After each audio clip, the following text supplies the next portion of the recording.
जब भगवान शांति दूत बनके मेरा कन्हैया जब दुर्योधन के घर जा रहा है तो रास्ते में ना लाखों की भीड़ लगी हुई है। कोई भगवान के लिए सोना दान कर रहा है, कोई भगवान के लिए चांदी दान कर रहा है। और सुनो, लाखों की भीड़ भगवान के लिए दान कर रही तो मेरे कन्हैया को उस सब में से बड़ी बदबू आ रही थी, खुशबू नहीं आ रही थी। भगवान को खुशबू नहीं आ रही थी। और उस लाखों की भीड़ में एक भक्त और था, और सुनो, उसके पास ये नहीं था, धन दौलत नहीं था। और कहते हैं कि जिसके पास ये नहीं होता है वो सबसे पीछे हो जाता है। हाँ, ये कलयुग का नियम है। लाखों की भीड़ के पीछे, और नाम क्या था? विदुर जी महाराज। विदुर जी महाराज सबसे पीछे खड़े हुए थे। विदुर जी महाराज मन में सोचने लगे, देखो, भगवान तो धनवानों को देखता है, मेरा कन्हैया तो धनवानों को देखता है। भाई हमारे पास तो धन नहीं है, कुछ भी नहीं है, भगवान मेरी तरफ क्यों देखेगा? और सुनो, हाथ जोड़ के विदुर जी महाराज टकटकी लगाए, मेरे कन्हैया को देखने लग गए। क्या भगवान गरीबों को भी देखता है कि नहीं देखता है? और सुनो, उन लाखों की भीड़ में भगवान किससे देख रहे पता है? सबसे पीछे जो विदुर जी महाराज खड़े थे, सबसे पीछे जो विदुर जी महाराज खड़े हुए, भगवान विदुर जी महाराज से ऐसे इशारा करने लग रहे, अरे ओ काका जी, काका जी, राधे राधे। तो विदुर जी महाराज बड़े प्रसन्न हो गए। विदुर जी महाराज बड़े प्रसन्न हो गए और कहने लगे कि हे कन्हैया, आज मैं समझ गया कि तुम धनवानों के नहीं है और ना ही भगवान निर्धन का है, भगवान केवल केवल सिर्फ भक्त का है। विदुर जी महाराज इतने प्रसन्न हो गए, बहुत खुश हो गए। कहते हैं, मेरे गोपाल की दृष्टि, मेरे कन्हैया की दृष्टि एक बार, सिर्फ एक बार जिस पर पड़ जाती है वो भव सागर से पार हो जाता है। मेरे कन्हैया की दृष्टि एक बार सिर्फ जिस पर पड़ी वो भव सागर से पार हो जाएगा। विदुर जी महाराज ना बड़े प्रसन्न हो गए, बड़े खुश हो गए। और सुनो, दुर्योधन ने 56 प्रकार की मिठाई बनाई और मेरे कन्हैया से कहने लगा, रे ओ कन्हैया, मैंने 56 प्रकार की मिठाई बनवाई है आपके लिए, आओ ना, भोजन करो कृष्ण। और मेरे कान्हा ने ना बड़ी सुंदर बात कही कि हे दुर्योधन, भोजन उसके घर करना चाहिए जहां खिलाने वाले का भाव हो और खाने वाले को भूख होनी चाहिए। हे दुर्योधन, ना तो तेरा भाव है, तेरा भाव क्या है? तो 56 प्रकार की मैंने मिठाई बनवाई, अभिमान है यार, और ना ही मुझे भूख है। वैसे मेरा भोजन काका विदुर जी के घर पर है। और सुनो, विदुर जी के घर में कुछ नहीं था निमंत्रण, और विदुर जी के घर में एक अन्न का दाना तक नहीं था। विदुर जी तो बड़ी टेंशन में हुए, हे भगवान तूने आज कैसी परीक्षा ली, घोर गरीबी में मेरा कन्हैया बड़ी बड़ी परीक्षा लेता है। भगवान घोर गरीबी में बड़ी बड़ी परीक्षा लेता है मेरा कृष्ण।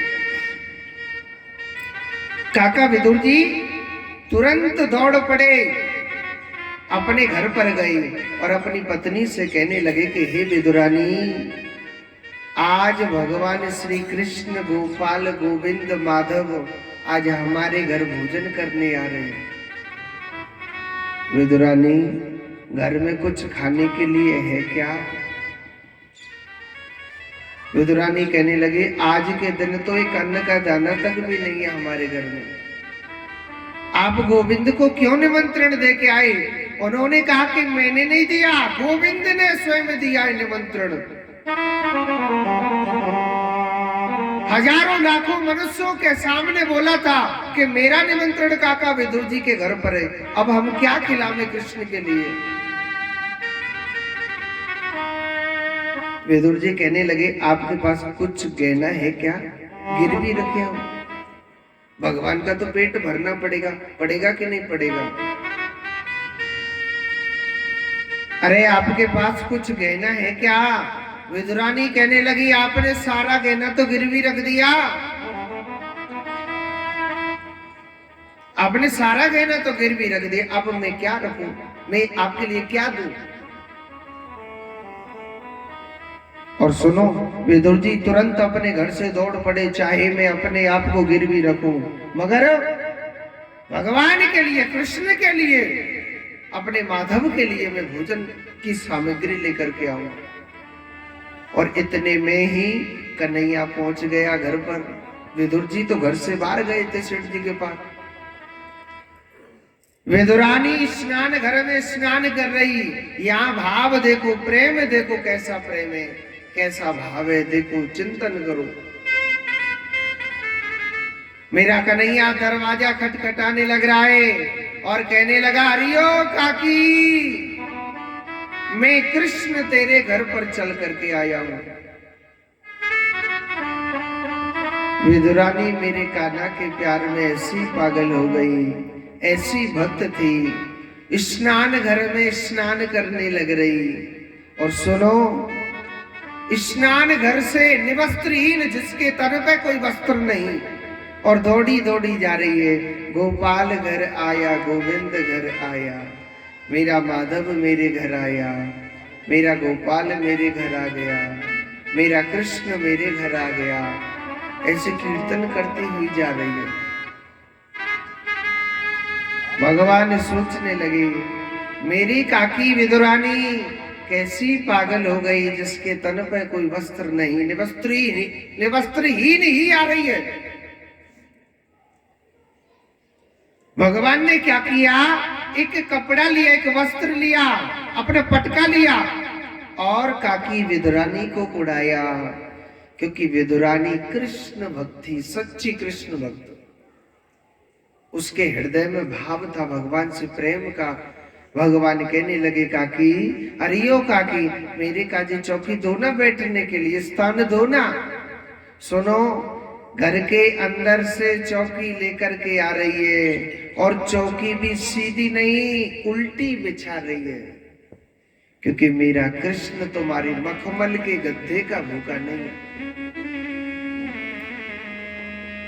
भगवान कभी नहीं कहता है कि मेरे लिए स्वर्ण जड़ित सिंहासन लेकर के आओ, या चांदी जड़ित सिंहासन लेकर के आओ, या हीरा मोती जड़ित सिंहासन लाओ।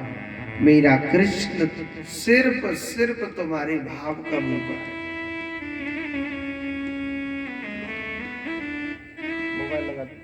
भगवान सिर्फ तुम्हारे भाव का भूखा, प्रेम का भूखा है।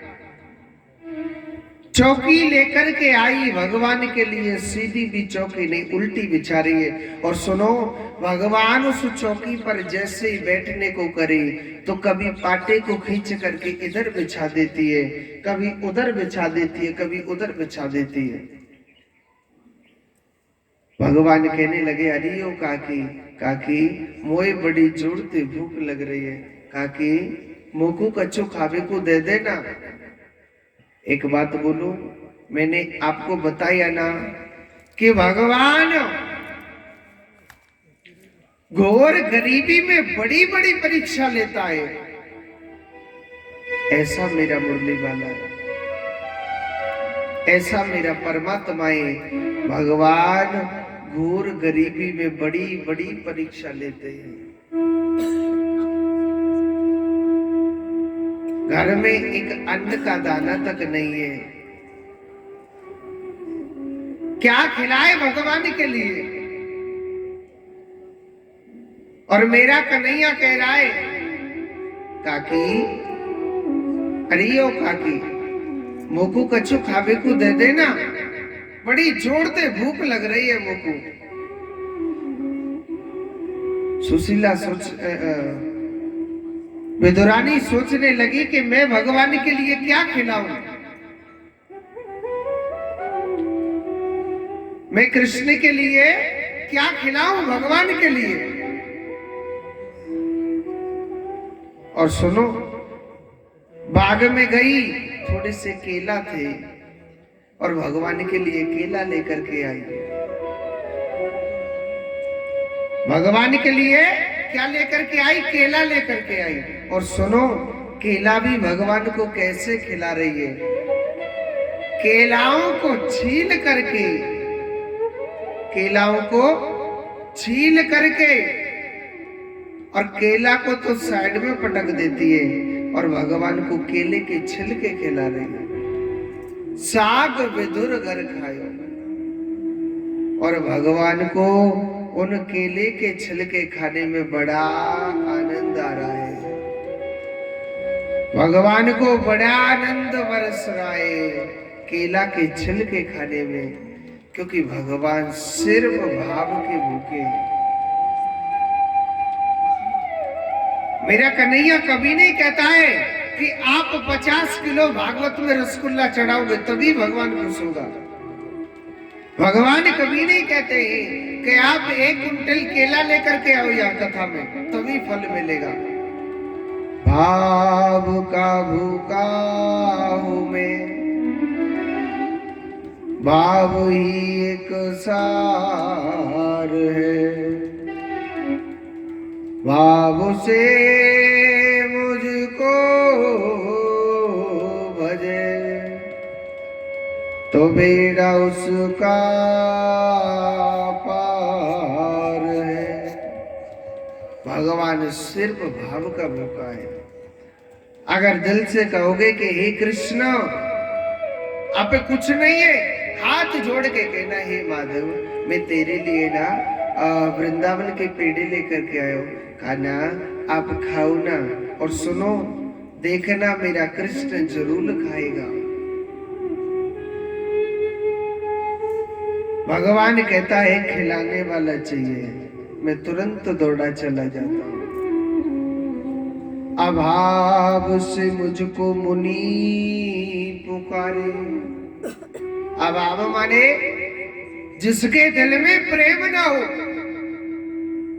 जिसके हृदय में कोई भाव नहीं हो, चाहे वो कितना भी बड़ा संत क्यों ना हो, भगवान कहता है मैं उसकी कभी नहीं सुनता हूं। और भाव से एक फूल चढ़ावे वो भी मुझे स्वीकार है। मेरा कृष्ण मेरा परमात्मा सिर्फ भाव का भूखा है। इस कथा का अर्थ क्या है कि 7 दिन की जो ये 7 दिवसीय जो ये भागवत कथा चल रही है, इसमें ये मत सोचना कि मुरली जी करा रहे या फलाने जी करा रहे या फलाने जी करा रहे। ये भागवत सार्वजनिक चल रही है। यहां पर कृष्ण तुम्हारे घर पर चल करके आया है। भगवान ये कृष्ण जो बैठा है तुम्हारे घर पर चल करके आया है। विदुर जी जैसा प्रेम बनाओ, विदुरानी जैसा भाव बनाओ। विदुरानी कृष्ण की बड़ी प्रिय भक्त थे। ये 7 दिन की कथा, ये चिंतन करो कि हे कान्हा, आप 7 दिन के लिए आप हमारी बस्ती में चल के आए। कान्हा, हे गोपाल, हम आपकी खूब सेवा करेंगे। आप जो भाव बने कि हमारा भाव है कि हम कान्हा के लिए 7 दिन माखन मिश्री का भोग लगाएंगे। लगा सकता है आपके हृदय में भाव है कि महाराज हम पे तो कछु उतना है, हम तो 1 गिलास दूध लेके आ सके बस जाइए हमारे पास, और तो कछु ना है, तो दूध का भोग लगा सकते हो। ये भाव बनाओ। भगवान तुम्हारे दूध को नहीं पिएगा, ये तुम्हारा भाव है। भगवान स्वभाव का भूखा है, भक्ति का भूखा है। भगवान तुम्हारे रत्नों का भूखा नहीं है, धन दौलत का भूखा नहीं है। और बहुत से सोच, क्योंकि जो जिस भाव से आता है मेरा कन्हैया उसे उसी प्रकार का फल देता है। बहुत से सोचते हैं जी हम तो कथा में जाएंगे 10-5 रुपये चढ़ानो पड़ेगा, हम पे तो गरीबी आ जाए।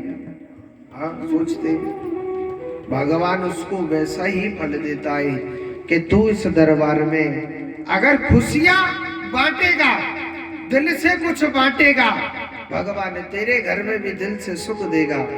और तू यहाँ हाथ बीचेगा तो दारी के में तेरे काजे हाथ बीचो, टेंशन क्यों कर रहा?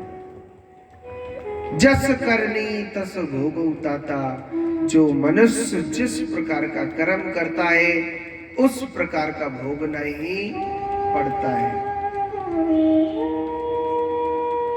बताया था कि सच्चिदानंद रूपाय विशुद्धपत्याय दयितवे तापत्रय विनाशाय श्री कृष्णाय वयम नमः। पहले श्लोक का वर्णन किया था। सत चित आनंद ये सब भगवान के स्वरूप है। पूरा विश्व भगवान की कृपा से आनंद में रहता है। भगवान सबको देखता है, कौन धर्म करता है, कौन अधर्म करता है, कौन पाप करता है और कौन पुण्य करता है। भगवान सबको देखता है। तापत्रय विनाशाय, 3 तापों को नाश करने की जिस भगवान में शक्ति है। 3 ताप कौन कौन से? दैहिक, दैविक, भौतिक ताप। ऐसे नारायण भगवान को श्री कृष्णाय वयम नमः, ऐसे कृष्ण को बार बार हम नमन करते हैं। एक बार क्या होता है, नारद जी महाराज इस धरती पर गए थे, देखने लगे भैया यहाँ सब लोग भगवान का भजन करते होंगे, यहाँ सब लोग राम का नाम लेते होंगे। हाय राम, यहाँ धरती पर घूमने लग रहे, कोई भी भगवान का नाम नहीं लेता। सब लोग तेरी मेरी में, तेरी मेरी में, तेरी मेरी में लड़ रहे हैं। फलाने पे ये है, मुझ पे क्यों नहीं है, फलाने ने ये कर दिया मैं भी करूंगा, फलाना तो राम का नाम लेता नहीं, हम क्यों ले मैं राम को नाम, हम पे का जोर कर रहा हूं। नारद जी सोचने लगे, हे भगवान, ये सबको मालूम है कि जब बुरा वक्त आएगा तो बेटा बेटी पोता पोती की तो बहुत बड़ी बात है, ये सगा शरीर भी अपना नहीं रहेगा, ये भी साथ नहीं देगा।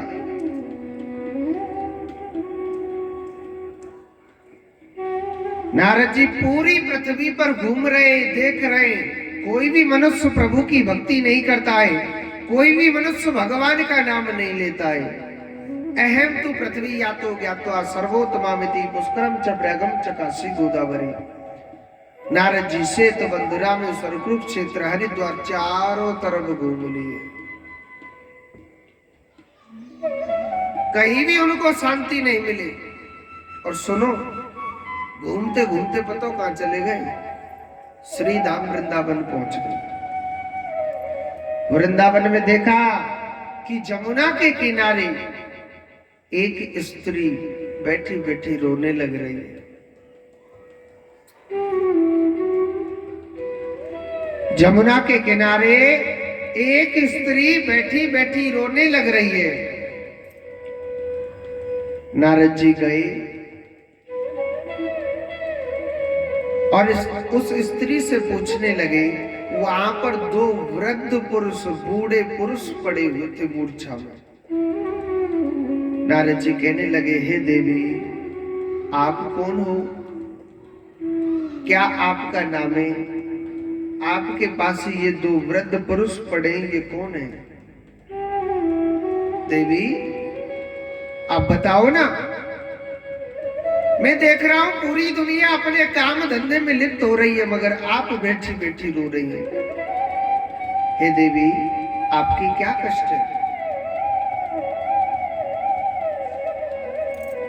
वही देवी खड़ी हुई, नारद नाम सुना तो प्रणाम किया और कहने लगी कि हे नारद जी, मेरा नाम क्या है? मेरा नाम है भक्ति देवी।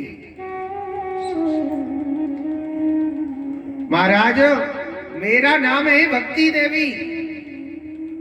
महाराज, आज मैं यहाँ बैठी बैठी रोने लग रही हूँ ना, पता है किस लिए रो रही हूँ? महाराज, ये जो दो वृद्ध पुरुष है, ये मेरे ही बेटा है। नाम है ज्ञान और वैराग्य। महाराज, ये मेरे ही बेटे हैं, ज्ञान और वैराग्य।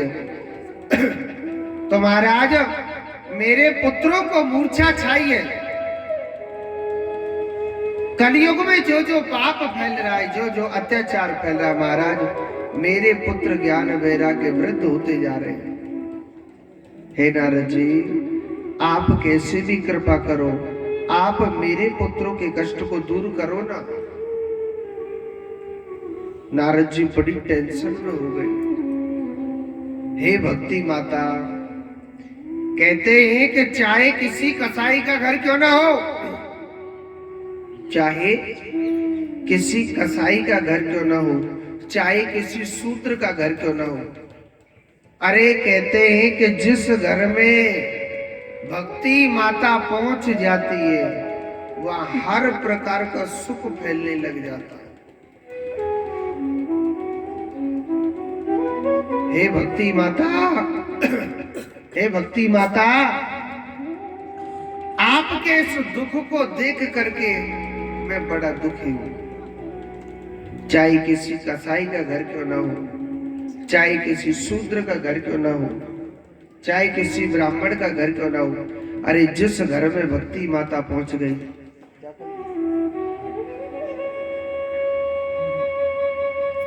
अरे जिस घर में भक्ति माता पहुंच गई, वहां हर प्रकार की खुशियां फैलने लग जाती हैं। आज स्वयं भक्ति देवी दुखी है। भक्ति माता के कष्ट को दूर करने के लिए नारद जी कभी दुर्गा चालीसा का पाठ करते हैं, कभी हनुमान चालीसा का पाठ करते हैं, कभी कोई सा पाठ करते हैं, मगर उनके कुछ भी असर नहीं हो रहा। उनके कुछ भी असर नहीं हो रहा। नारद जी तो उल्टी टेंशन में हो गए। भक्ति माता के पुत्रों के कैसे कष्ट दूर करूं? ऊपर से आकाशवाणी हुई, नारद जी, अगर आप भक्ति माता के पुत्रों के कष्ट को दूर करना चाहते हो ना, तो आप सत्कर्म कीजिए। नारद जी सोचने लगे, सत्कर्म? सत्कर्म सोचको नूनम ज्ञान यज्ञा स्मृतो बुधे श्रीमद् भागवत लापा सतगीता सुकादवी। नारद जी महाराज को ब्रह्मा जी के 4 मानस पुत्र थे, सनक, सनंदन, सनातन और संतन कुमार। उन्होंने बताया, महाराज सत्कर्म है श्रीमद् भागवत महापुराण। सनत कुमार जी ने कथा सुनाई और भक्ति माता के पुत्रों के जो दुख है वो पल भर में दूर हो जाते। बताने लगे सनत कुमार जी कहने लगे थे कि चाहे कितना भी बड़ा पापी क्यों न हो, कथा में बताया सनत कुमार जी ने नारद जी से कि नारद जी चाहे कितना भी बड़ा पापी क्यों न हो, अगर सच्चे मन से कथा सुनेगा उसका दुख पल भर में दूर हो जाएगा। उसका दुख पल भर में दूर हो जाएगा अगर सच्चे मन से कथा सुनेगा, चाहे कितना भी बड़ा पापी से बड़ा पापी क्यों ना हो। तो नारद जी ने यह प्रश्न किया, महाराज आप कहते हैं कि पापी से बड़ा पापी क्यों ना हो, अगर दिल से भागवत कथा सुनेगा उसका दुख दूर हो जाएगा। महाराज आपके पास कोई प्रूफ है कि भागवत कथा सुनने से उद्धार हो जाता है? आपके पास कोई प्रूफ है क्या कि भागवत कथा सुनने से उद्धार हो जाता है? उन्होंने कहा है ना, क्या कि तुंगभद्रा तटे उत्तम नगरे स्तु ग्रामे मां। तुंगभद्रा तट नदी के किनारे एक उत्तम नगर गांव था और उस गांव में एक आत्मदेव नाम के पंडित जी रहा करते थे। पंडित जी भगवान का भजन करते थे, पंडित जी भगवान का चिंतन करते थे। और सुनो, उन पंडित जी के पास एक छोटा सा दुख था। दुख क्या था कि उनकी पत्नी पर कोई भी संतान नहीं होती थी। पंडित जी बड़े दुखी रहते थे। पंडित जी सोचने लगे, भैया ये सब भगवान की मर्जी है।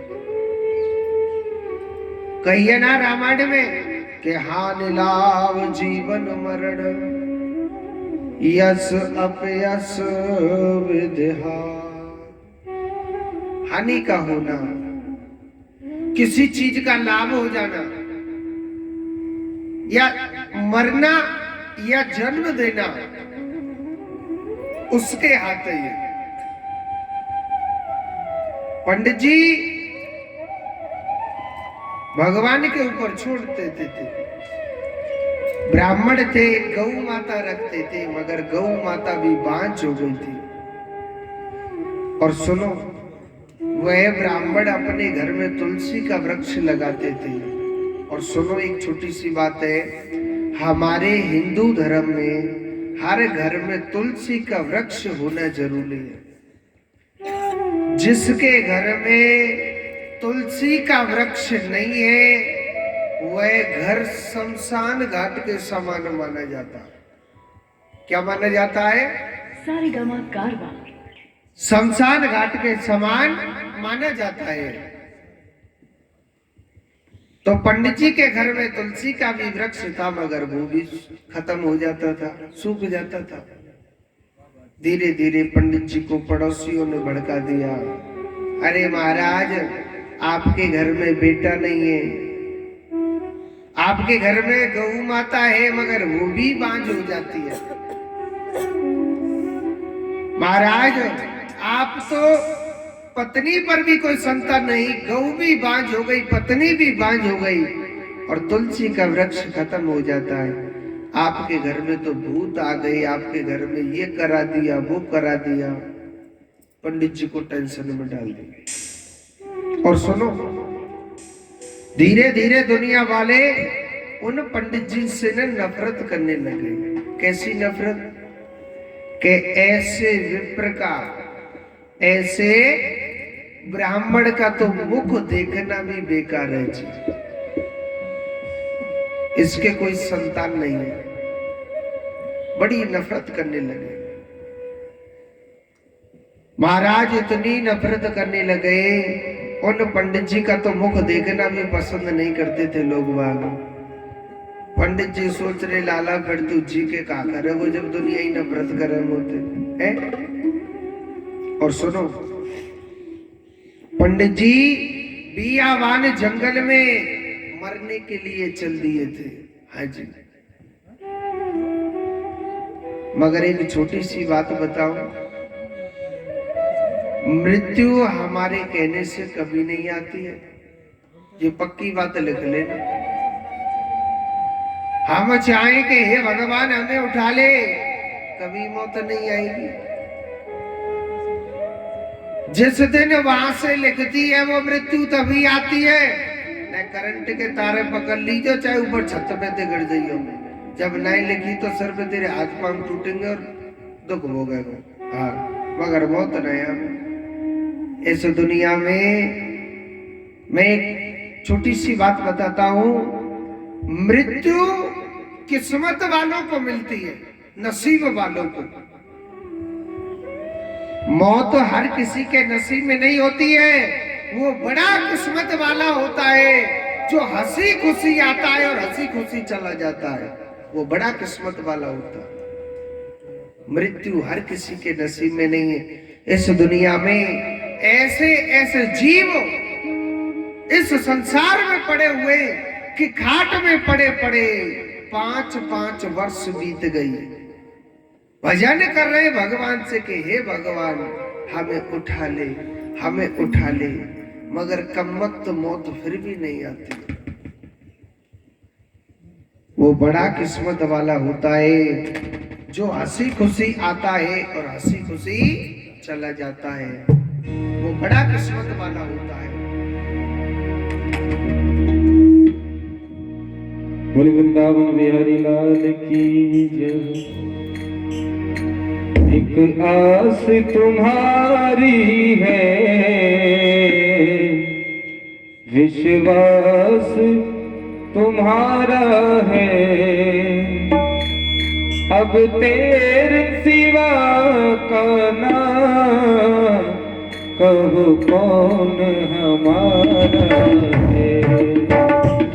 एक आस तुम्हारी है, विश्वास तुम्हारा है, एक आस तुम्हारी है, विश्वास तुम्हारा है, अब तेरे सिवा का कब कौन हमारा है। अब तेरे सिवा का अब कौन हमारा है। एक आस तुम्हारी है,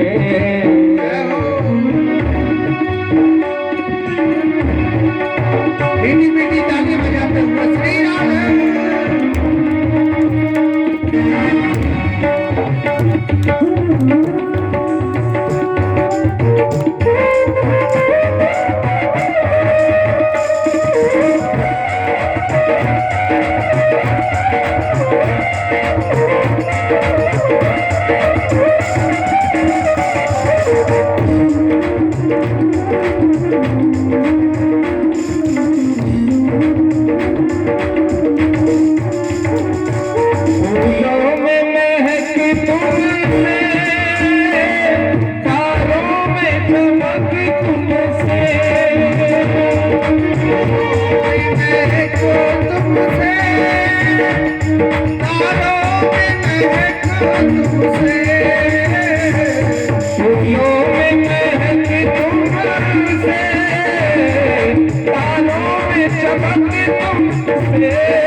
जिस और नजर डालो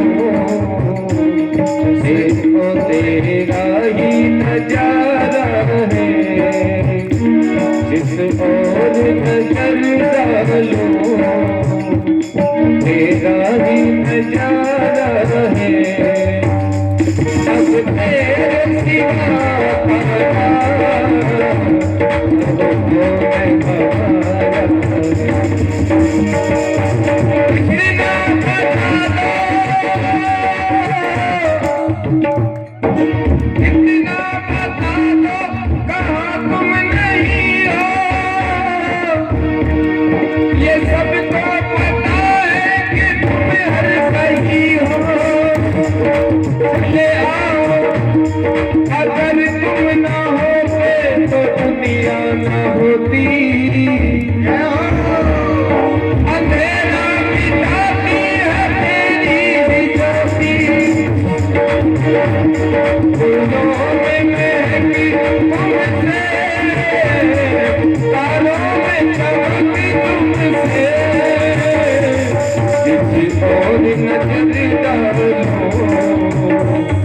तेरा ही नजारा है, अब तेरे सिवा खाना कब कौन हमारा है। एक आस तुम्हारी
मजबूरी की मैया है, नैया की मैया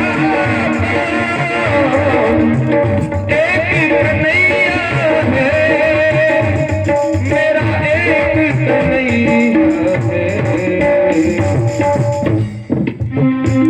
चले आओ मेरे कान्हा, ढूंढो ना बहाना है, अब तेरे सिवा खाना कब कौन हमारा।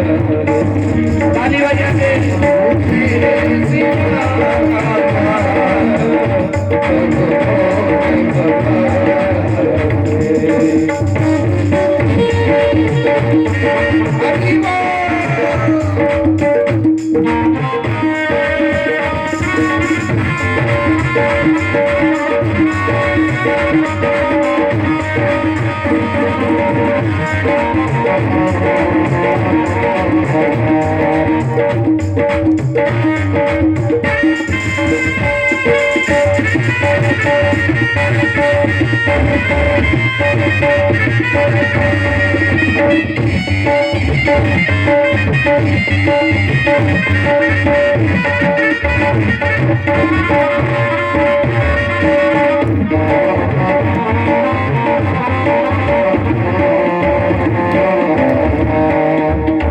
एक आस तुम्हारी है, सितन में रमे हो तुम, इस मन में बसे हो तुम,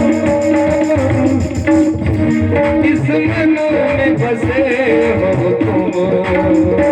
एहसास तेरा कहना ऐसे में चुकाऊंगा, अब तेरे सिवा बाबा कब तेरे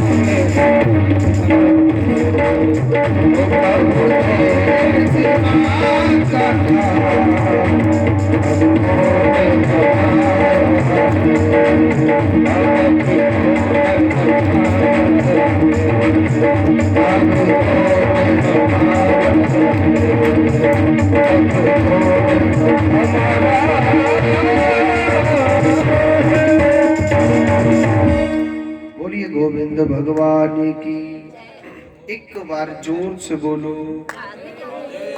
पीछे धरे काय मैया वो बोलो राधे राधे। तो कहते हैं आज उनसे बताया कि एक आत्मदेव नाम का ब्राह्मण था। जब उससे दुनिया नफरत करती थी। सुनो, पंडित जी ने मरने के लिए चल दिए थे भी हमारे जंगल में। मौत तभी आती है जब उसने लिख दी, नहीं तो कभी नहीं आती है। और मैंने बताया कि मौत नसीब वालों को मिलती है, आशी को। ऐसे ऐसे जीव संसार में हैं।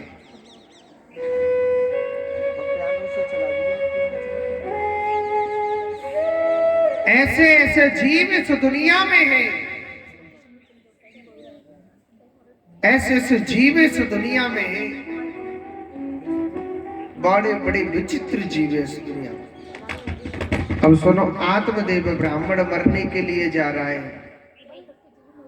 मरने के लिए जब यही पंडित जी जा रहे थे तो रास्ते में क्या होता है, भगवान विष्णु एक साधु का रूप बना के बियाबान जंगल में बैठे हुए थे। पंडित जी की जब निगाह उस संत पर पड़ी, सोचने लगा कि मैं मरने के लिए तो आया ही हूं। सामने संत बैठे हुए हैं। कहते हैं कि संतों के सामने जाने से अगर उनका एक क्षण बैठ जाता है, उसका जीवन पवित्र हो जाता है। इस बात को सोच करके आत्मदेव पंडित जी और सीधे वहां पहुंच गए थे। पंडित जी जब सीधे वहां पर पहुंच जाते हैं, संत को प्रणाम किया। भगवान ने अपने नेत्र खोले। भगवान ने देखा कि ये ब्राह्मण बड़ा ज्ञानी ध्यानी है।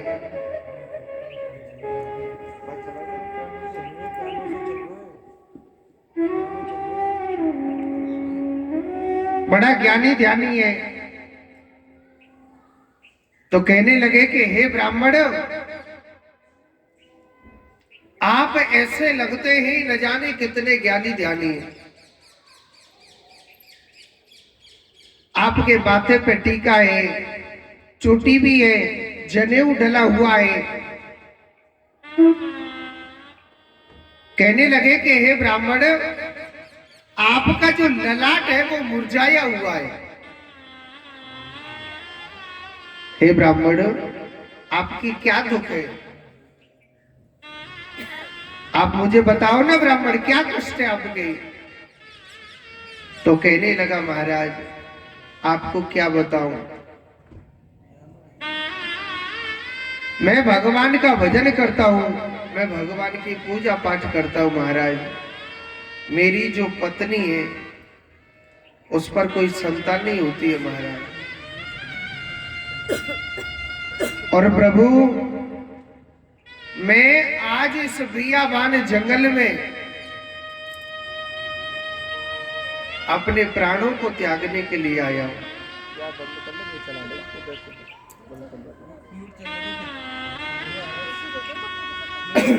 तो महाराज, इस बियाबान जंगल में मैं सिर्फ अपने प्राणों को त्यागने के लिए आया। ब्राह्मण ने देखा, संत को देखा था संत ने, और उस ब्राह्मण की जब मस्तक रेखा देखी तो कहने लगे भगवान के, हे ब्राह्मण, हे ब्राह्मण, आपकी जो मस्तक रेखा हमको बताती है, एक जन्म की तो क्या चले, तेरे सात सात जन्मों तक कोई संतान योग नहीं। एक जन्म की तो क्या चले, तेरे सात सात जन्मों तक कोई संतान नहीं है। पंडित जी तो बड़ी टेंशन में हो गए। हे भगवान, हे प्रभु, इस जन्म में मैं इतना दुख भोग रहा हूं, सात जन्मों तक कष्ट भोगना होगा। कहने लगे महाराज, संत चाहे तो माथे की लकीरों को बदल देता है, संत चाहे तो हाथों की लकीरों को बदल देता है। साधु का अर्थ क्या है? साधु किसे कहते हैं? साधु कहते हैं जो बिगड़े हुए काम को साध देता है, बिगड़े हुए मानव को साध देता है ना, वही साधु का धर्म होता है। हे प्रभु, आपको ऐसी कृपा करो ना प्रभु, मेरे कोई ना कोई संतान होनी चाहिए प्रभु। कहने लगे, हे ब्राह्मण, आप कहते हैं कि मेरे कोई ना कोई संतान होनी चाहिए, ठीक है, हम आपके लिए, भगवान ने किस्मत में नहीं दी तो तू भगवान को पुत्र बना लेना, तेरे जीवन में खूब सुख भर देगा। पंडित जी कहने लगे, महाराज ऐसी तो कथा मैं भी बहुत सुनाता हूं लोगों को। महाराज मोए तो बेटा चाहिए, चाहे कहीं से भी दो, मगर दो बेटा। और सुनो, संत भगवान के लिए धमकी दे दी थी। पता का धमकी दे दी? धमकी दे दी, महाराज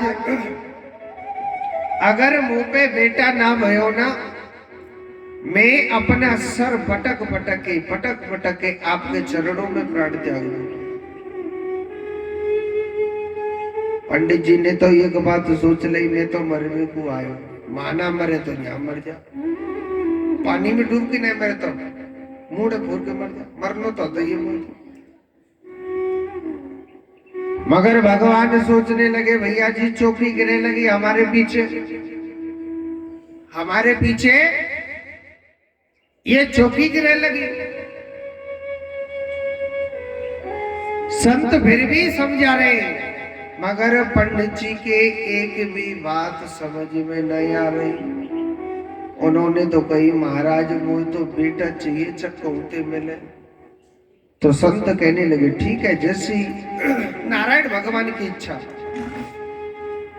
उन्होंने एक फल उस ब्राह्मण के लिए दिया और कहा, इस फल को अपनी पत्नी के लिए खिला देना, आपके घर में जरूर कुछ न कुछ सुख आएगा। और वह ब्राह्मण संतों पर बड़ा विश्वास करता था। और सुनो, पत्नी को नाम पता का? पंडित जी की पत्नी को नाम धुंधली। जैसो नाम वैसो गुण।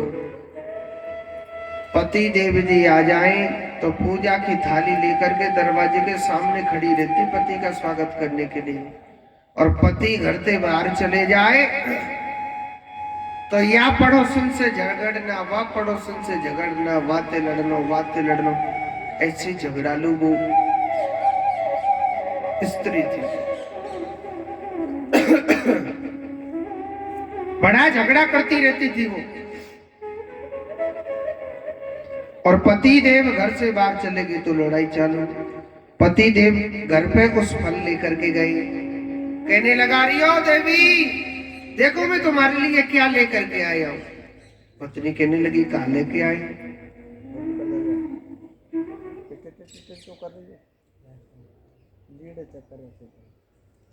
कहने लगी,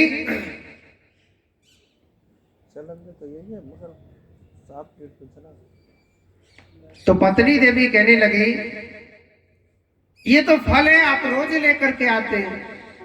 पंडित जी कहने लगे, ये ऐसा वैसा फल नहीं है, ये ऐसा वैसा फल नहीं है, ये संत का दिया हुआ प्रसाद है। ये आप इसको खाओगे, आपके जरूर कोई ना कोई संतान होगी।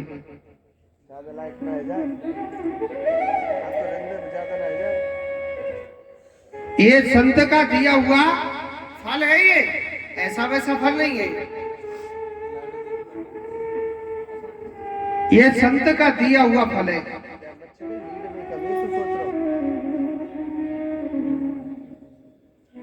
तो आज देखो वही पंडित जी कहने लगे कि आप इस फल को खा लो, आपको जरूर कोई ना कोई संतान होगी। पत्नी देवी को उस फल को दे दिया। अब पत्नी देवी उस फल को लेकर के बैठी बैठी सोचने लगी, इस फल को खाऊं कि नहीं खाऊं, खाऊं कि नहीं खाऊं, खाऊंगी तो मेरा पेट मोटा हो जाएगा, मेरे अनंत प्रकार की जो पेट में जो गर्भ में पीड़ा होंगी उनको कौन सहेगा। एक पड़ोसन भी घर आ गई थी, कहने लगी बहन इस फल को खाएगी तो तुझे डबल फायदा होगा। देख पहले तो ये संत के हाथ का दिया हुआ प्रसाद है, न जाने भगवान की कृपा हो जाए तो तेरे पेट में बच्चा भी ठहर जाएगा, और अगर बच्चा नहीं ठहरा तो फल खाना कोई नुकसान तो होता नहीं, कुछ ना कुछ फायदा ही करेगा कि ना करेगा। और अगर तेरे बच्चा रह गया तो कोई बात नहीं, भगवान तुझे खुशी देगा, बेटा भी मिलेगा। उसने कहा कि मुझ पर बेटा होगा तो मेरे जो गर्भ पीड़ाएं होंगी उनको कौन सहेगा, मुझ पे तो मेरे घर का काम भी नहीं होगा। पड़ोसन कहने लगे अपनी ननद को बुला ले। भाई ननद का काम हमें यही काम आती है कि नहीं आती। कहने लगी ननद तो मेरी बहुत छोटी है, मैं तो बुलाऊंगी नहीं, मैं तो ननद को नहीं बुलाऊंगी। भाई नहीं बुलाते तो कोई नौकर लगा ले, नौकरों पर मुझे विश्वास नहीं। उस फल को लेकर के बैठी बैठी सोच रही थी, और योग संयोग ऐसा बैठा कि उसकी बहन भी घर आ गई थी। उसकी बहन ने और भड़का दिया, रे बहन साधु के फल खाए थे, बेटा हो कछु ना हो, समय से दुनिया पागल बना दो। हाँ कछु ना होए, सब दुनिया ऐसी पागल बनावे, और अगर तुझे संतान ही तो चाहिए, चिंता काहे को कर रही है। मेरे घर में बच्चा है, इस बच्चे को तू ले ले। देख तू तो धनवान है, पैसे वाली है, और मैं गरीब हूं, तू मेरे लिए थोड़ा सा धन दे देना, मेरे पति का भी मुंह ऑटोमेटिक बंद हो जाएगा। और तू कहती है कि फल खाने से बेटा होता है, तो तेरे घर में गाय बांझ है ना, ये खबर देख बेटा होता है कि नहीं है। उन दोनों ने मिलकर के क्या किया, उस फल को गाय के लिए खिला दिया, अपने पेट पे कपड़ा बांध लिया, पति से झूठ बोल दिया कि मेरे पेट में बच्चा है। 9 महीने पूरे हुए, उसकी बहन के रातों रात उस बच्चे को मंगवा लिया। उसकी बहन पर बेटा हुआ था, पति से झूठ बोल दिया कि मुझ पर बेटा हुआ है। पंडित जी बड़े बड़े खुश हो रहे कि हे भगवान तूने मुझ पर बहुत बड़ी कृपा करी, मेरे घर में मेरी पत्नी पर बेटा हुआ है। और सुनो, गाय के लिए वह फल खिलाया था ना, मेरे कन्हैया की कृपा से उस गाय पर भी 9 महीने बाद एक बेटा हुआ था। कान तो गाय के जैसे और पूरा शरीर इंसानों के जैसा है। गऊ से पैदा हुआ, नाम क्या रख दिया, गऊ करण। बोलिए गऊ करण जी महाराज की जय। धुंधली पर बेटा हुआ। आत्मदेव ब्राह्मण सोचने लगा मुझ पर बेटा हुआ है तो मैं अपने बेटे का नाम क्या रखूंगा। मेरा नाम आत्मदेव है तो मेरे बेटे का नाम होना चाहिए परमात्मा देव। मगर धुंधली कहने लगी सुनो जी, अनंत प्रकार के कष्ट मैंने झेले, महाराज मेरा नाम धुंधली है तो मेरे बेटा को क्या नाम होना चाहिए, धुंधकारी। जैसो नाम वैसा गुण। बुला लीजिए, जैसा नाम वैसा ही गुण बन गया उसके अंदर। धीरे धीरे बड़ा हुआ, सबसे पहले कंचा खेलना सीख गया, फिर पत्ता खेलना सीख गया। बहुत से लोग पत्ते खेलते हैं। आप ये कभी चिंतन करना, जिस घर में जो पत्ता खेलता है उसके घर में शांति रहती है कि नहीं रहती, क्योंकि पत्तों में कलयुग का वासा रहता है। और उसके घर में छोटा छोटा कलेश चलता जाएगा और वो एक दिन इतना बड़ा कलेश बन जाता है, इतनी बड़ी लड़ाई बन जाती है, न जाने किसकी मृत्यु हो जाती है। पत्ता खेलना सीख गया, फिर धीरे धीरे जुआ खेलना सीख गया और फिर धीरे धीरे चोरी करने लग गया, मांस भक्षण करने लग गया, बड़ा पापी हो गया। एक दिन आत्मदेव ब्राह्मण कहने लगा, अपने बेटे को ही डांट रहा है, अरे तू मेरा कैसा पुत्र है, कैसा ब्राह्मण पुत्र है, तूने मेरे स्वर्ग जैसे घर को एक नरक का अड्डा बना दिया। वही बेटा कहने लगा, ए पिताजी चुप, आज से इस घर में ऐसा ही होगा, आपकी तो बुद्धि सटिया गई है। अब सोच रहा, अब रो रहा है, भगवान से लड़ रहा है, हे भगवान तूने मुझे बेटा दिए तो क्यों दिया। कल रो रहा था, हे भगवान मोए बेटा दे बेटा दे बेटा दे, और आज दे दियो तो फिर रोवे काई को लग रोए। ये मनुष्य बड़ा विचित्र हो गया, जिस पे बेटा नहीं है वो भी रो रहा है, और जिसको बेटा दे दिया वो ज्यादा डबल रो रो,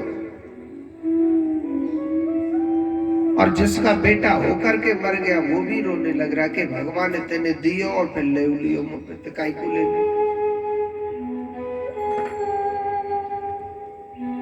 पहले कहता था कि महाराज एक बेटा हो जाए तो फिर तेरा मेरे खूब भजन करूंगा। बहुत से कहते कि नहीं कहते, महाराज एक बेटा है जाए हमारो, फिर कछु चिंता नहीं, हमें तो बेटा नौकरी पे कमाते रहो, हम तो सिर्फ माला लेके भजन करते रहेंगे। एक बात दिल से सोच के सोचो, कितनों पर संतान है, कितनों पर बेटे हैं, कोई बाप बैठा देखा है क्या भजन करते हुए माला लेकर के है? बहुत सी माताएं क्या कहती है, महाराज मेरे छोरा को ब्याह है जाए, घर में बहू आ जाएंगी, अपने आप समाएंगी, घर को समगाएंगी। महाराज हमें तो कछु करना है, सिर्फ भजन करना है। सही बताइए, झूठ मत बोलिए। आप सबके घर में बहू आएगी कि ना आएगी? आई कि ना आई?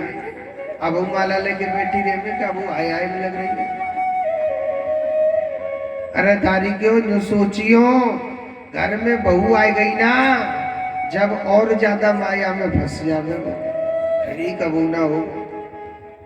बहुत से कहते हैं ना, महाराज छोरा को ब्याह जाए, बस घर समगाओ चाहे बेगाड़ो चाहे उजाड़ो, हम तो या माया तो फ्री है जाएंगे। अरे दारी के और ज्यादा बंध जावे वो, जिन जिन की घर में बहू आई गई, मैं शासन पे टेम नहीं मिल लो, कथा सुनने को मिल लो का। कॉलोनी में कितनी सास आई है, कछु तो नींद पार कर रही है, कुर्सी पे धरी धरी। बहुत से कहते हैं महाराज एक पोता है जाए, बस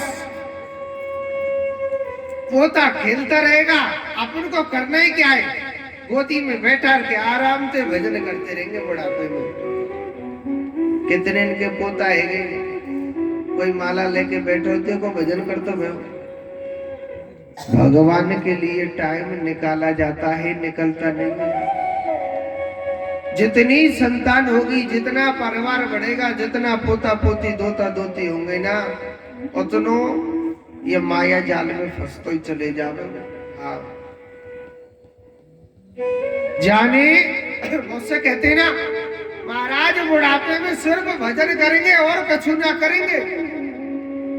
अरे दारी के तेने जवानी में भजन नहीं करो तो बुढ़ापे में जिंदगी में भजन नहीं कर सकते। हमारे एक वृंदावन का भजन है, ताली बजाइयो पाप लगेगो ना। और ना राम नाम लीनो तेने भरी जवानी में, और तू डूब के मर जइयो का चुल्लू भर पानी में। ना राम नाम लीनो ना कृष्ण नाम लीनो तेने भरी जवानी में, तू डूब के मर जा रे चुल्लू भर पानी में। डूब के मर जाए चुल्लू भर पानी में।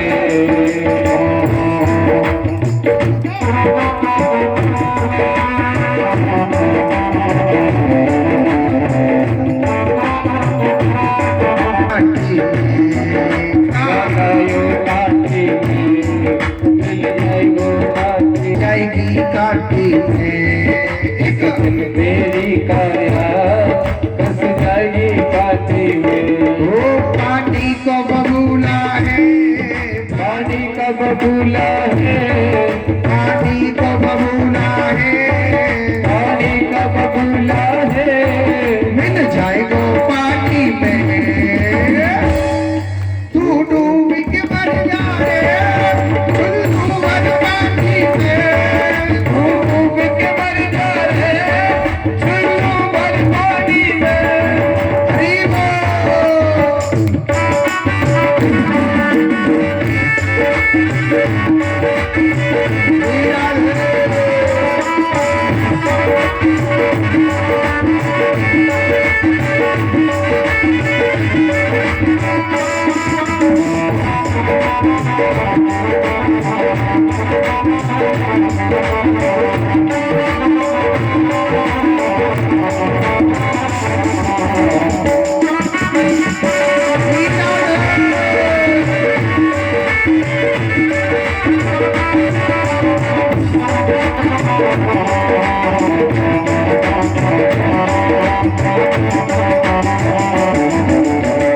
और क्या कहिए, ध्यान से सुनिए मैया। क्यों करता मेरा मेरा या कुछ भी नहीं तेरा।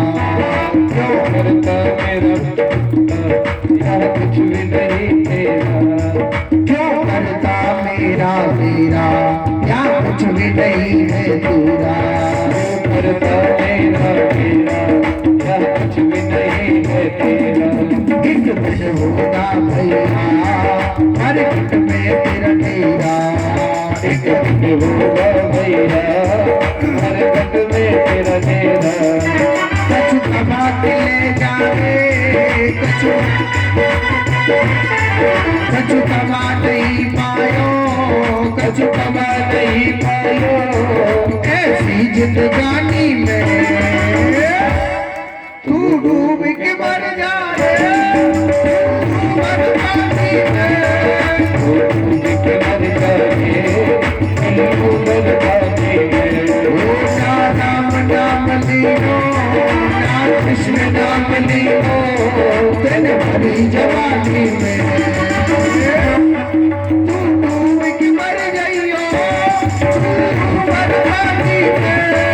तू डूब के मर जाइयो चुल्लू भर पानी में। तेरा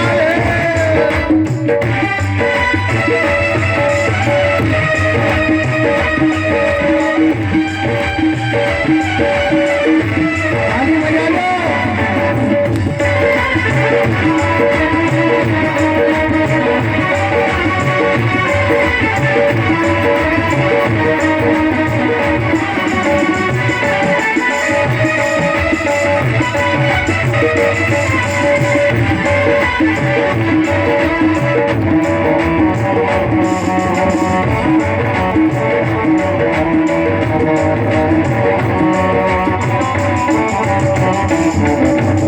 और क्या कहिए, ध्यान से सुनो। कर सच्ची भक्ति है भक्ति में शक्ति है। कर सच्ची भक्ति है भक्ति में शक्ति है। कर सच्ची भक्ति है भक्ति में शक्ति है। कर सच्ची भक्ति है भक्ति में शक्ति है। या भक्ति से मैया मिल जाएगी मुक्ति है। या भक्ति से भैया मिल जाएगी मुक्ति है। तेरे वाला बन खोयो तेरे वाला बन खोयो तेरे सारो जीवन खोयो तेरे सारो जीवन खोयो। या आना गाजी में तू डूब के मर जा रे चलो मर पानी में।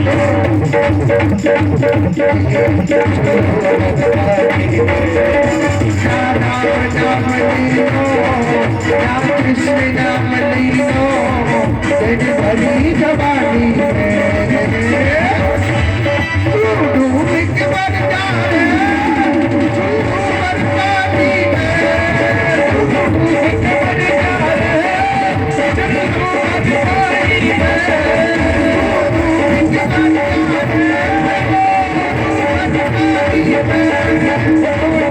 मर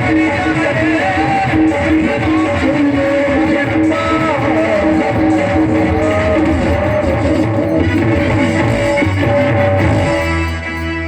बोलिए गोविंद भगवान की। ना राम नाम लीनो तेने भरी जवानी में और तू डूब के मर जाइयो खेतड़ी के पानी में। जोर तो बोलो राधे राधे। कहते हैं कि जिसने जवानी में कृष्ण भक्ति नहीं करी, भगवान से प्रेम नहीं करो, तो बुढ़ापे में कभी भजन नहीं कर सकता है। क्योंकि पता है बुढ़ापा कैसे कहते हैं, जिस आदमी को, जिस मनुष्य को दुख देखना है, जिस आदमी को कष्ट देखना है ना, उसे बुढ़ापा आता है, उसे बुढ़ापा आता है। आज देखो बताने लगे, आत्मदेव ब्राह्मण को सोचने लगा, मेरे हृदय में इतना वैराग्य नहीं कि सब कुछ छोड़ करके दिया वाले जंगल में प्रभु भक्ति कर लूं। करूं तो मैं क्या करूं, बड़ी टेंशन में हो गए पंडित जी। और सुनो, पीछे को मुड़ के देखा, गाय का बेटा गौकर्ण, और पीछे को देखा कि वो भजन करने लग रहा था, उसके चरणों में गिर गई और कहने लगे कि हे गौपुत्रों, मेरे हृदय में इतना वैराग्य नहीं कि बियाबान जंगल में चले जाऊं और भजन करूं। हे गौपुत्र, तू ही मुझे मार्गदर्शन करा। वही गाय का बेटा कहने लगा, रे पिताजी, कौन किसका बेटा, कौन किसका पोता, कोई किसी का नहीं है संसार में। ये तो सब जीते जी का मेला है, कोई किसी का नहीं है संसार। अगर सच्चा प्रेमी, अगर सच्चा मित्र है तो केवल केवल कृष्ण है हमारा। इस संसार में हमारा कोई भी नहीं है। और उन्होंने तुरंत अपना घर बार छोड़ दिया और प्रभु की शरण ली। धुंधकारी जुआ खेलता था, जब सारा धन जुए में हार गया, एक दिन अग्नि की जलती हुई लकड़ी लेकर के अपनी माँ से कहने लगा, माँ मेरे लिए धन दो, और अगर आपने धन नहीं दिया तो इस अग्नि की जलती हुई लकड़ी से मैं आपको मारूंगा। और माँ ने झूठ का सहारा लिया। माँ ने क्या लिया? झूठ का सहारा लिया। और माँ ने झूठ का सहारा लिया कि बेटा तेरे लिए कल धन दूंगी, आज तो नहीं है। माँ ने कहा करो, रात्रि के समय एक कुआं में अपने प्राणों को त्याग दिया था, दुनिया का डर करके कि मेरा बेटा मुझे मारेगा, संसार क्या कहेगा कि आज बेटा कैसे हो गई।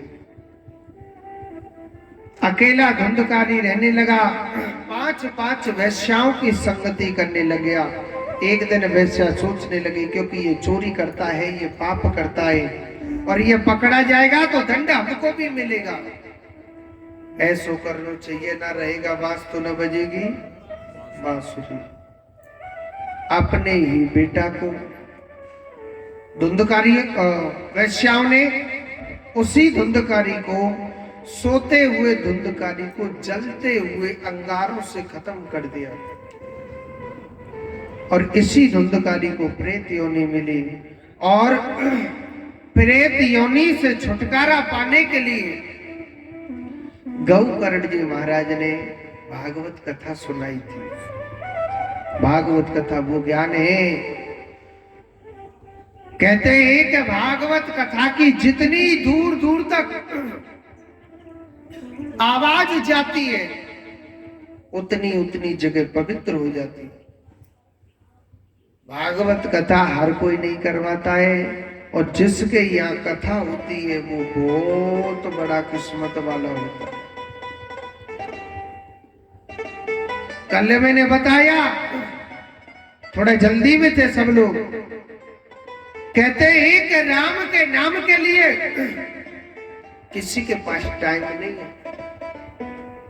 पवित्र कोई नहीं होना चाहता है। हर प्राणी एक ही शब्द चाहता है कि हम नरक में पड़े रहे, हम दुख भोगते रहे, हम कष्ट पाते रहे, मगर सुख नहीं भोगते। राम के नाम के लिए हमारे पास टाइम नहीं है। आज इस स्कूल में, शारदा पब्लिक स्कूल में, यहाँ अगर लेडीज नाचने का प्रोग्राम होता तो इतनी भीड़ लग जाती, इतनी भीड़ लग जाती। हर प्राणी एक ही बात कहता, हाय राम, हमको तो पता ही नहीं चला महाराज, नहीं तो 4 दिन पहले यहीं पे शारदा स्कूल में बैठे रहते। और यहाँ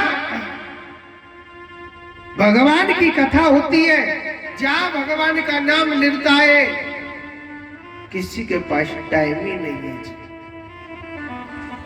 किसी से भी बात करना, जी हमारे पास टाइम नहीं है, क्योंकि भगवान के भजन के लिए टाइम नहीं है, पाप करने के लिए टाइम पड़ा हुआ। कहते क्या महाराज, समय खराब आ गया। समय खराब नहीं, तेरी सोच खराब हो गई है। ये दुनिया को पता है कि दूध पीने से ताकत आती है, दूध पीने से बुद्धि अच्छी होती है, मगर दूध बेचने वाला घर घर घूमता है कि दूध ले लो, दूध ले लो, दूध ले लो, मगर दूध कोई लेता ही नहीं है जी। और ये भी सबको पता है कि दारू पीने से बुद्धि भ्रष्ट हो जाती है, हमारे धन की हानि हो जाती है, हमारे परिवार में मान सम्मान गिर जाता है। मगर दारू बेचने वाले को देखो, वो एक दुकान में बैठ करके दारू बेच रहा है और वहां लाइन नहीं टूट रही, वहां लाइन नहीं टूट रही, इतनी भीड़ लगी हुई है। कहते क्या है महाराज, समय खराब हो गया। समय कह रहा है तू दारू पी ले, दूध मत पियो। समय खराब नहीं, हमारी सोच खराब हो गई। समय तो पहले जैसा है। रात्रि में चंद्रमा पहले निकलता था, वो आज भी निकल रहा है। पहले दिन में सूर्य निकलता था, वो आज भी निकल रहा है। समय खराब नहीं, मनुष्य की सोच खराब हो गई। कहने के लिए हम कौन है? हिंदू। हमारे अंदर हिंदुओं का सा कोई गुण है क्या? हिंदुओं में कितना प्रेम था, कितना भाव था, कितनी एकता थी, भगवान के लिए कितना सम्मान करते थे। मगर आज हमारे अंदर कोई वो सम्मान ही नहीं रहा। मुसलमानों में देखो, जब उनका नमाज पढ़ने का समय होता है ना, अपने धर्म के लिए चाहे कितनी भी बड़ी दुकान क्यों ना हो, अपनी दुकान को छोड़ के चले जाएगा, अपने धर्म के लिए, अपने नमाज के लिए मत्था टेक देगा। मगर हम हिंदुओं पर इतना भी टाइम नहीं है कि हमारी कॉलोनी में, हमारी बस्ती में भगवान की कथा चले तो हम भगवान की कथा सुने हमें, और वो भी साल में न जाने 2 साल में न जाने 5 साल में कब नंबर आता है। मगर हम लोगों के पास टाइम ही नहीं है। और सुनो, तुम्हारे पास टाइम नहीं है तो भगवानों तुम्हारे लिए फ्री नहीं बैठा। हाँ, जब तेरे घर में तेरा परिवार बिखरता है, जब तेरे पोता पोती बिखर जाते, अलग अलग हो जाते हैं बेटा बेटी, जब तू खुद रोता है कि हे भगवान, मेरा परिवार, मेरा घर मेरे सामने बिखर रहा है, वो मेरी सुनता ही नहीं है। भगवान क्या कहता है? तेने मेरी सुनी का? अरे दारी के जो दुनिया के परिवार को बसाता है, तो कभी उससे नहीं रोता है, तो रोता है संसार से। तू विश्वास करता है एक माया पे, पैसे पर। अरे जब बुरो वक्त आवे ना कोई बेटा साथ देता है, ना कोई पोता साथ देता है, ये तो बहुत दूर की बात है। उससे कहते ना महाराज पैसा ही सगो। जब मृत्यु की घड़ी आवे ना, कितनी गड्डी पे गड्डी लगा दी जो कछु असर नहीं होगा, मरनो पड़ेगा, भोगना पड़ेगा।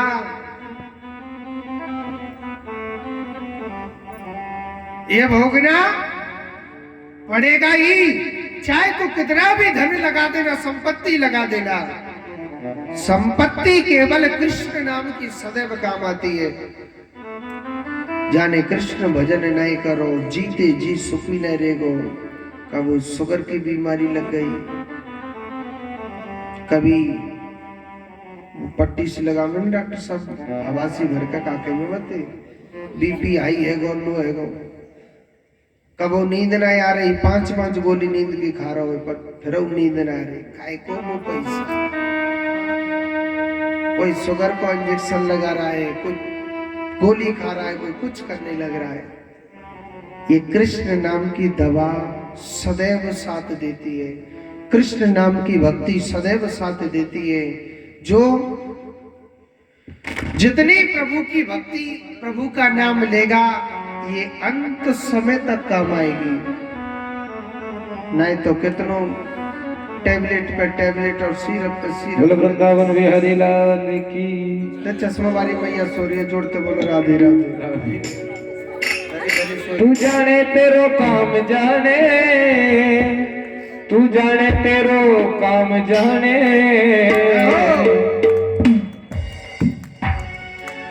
तेरे भरोसे मेरी गाड़ी, तू जाने तेरो काम जाने। तेरे भरोसे मेरी गाड़ी, तू जाने तेरो काम जाने।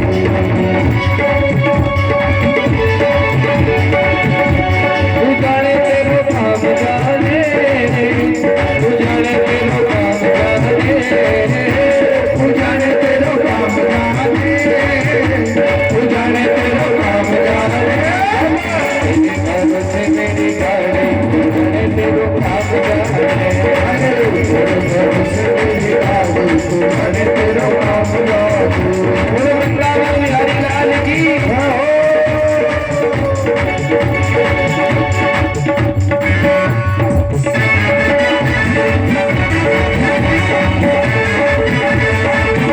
अरे जोरदार ताली बजाओ, हरि बोल।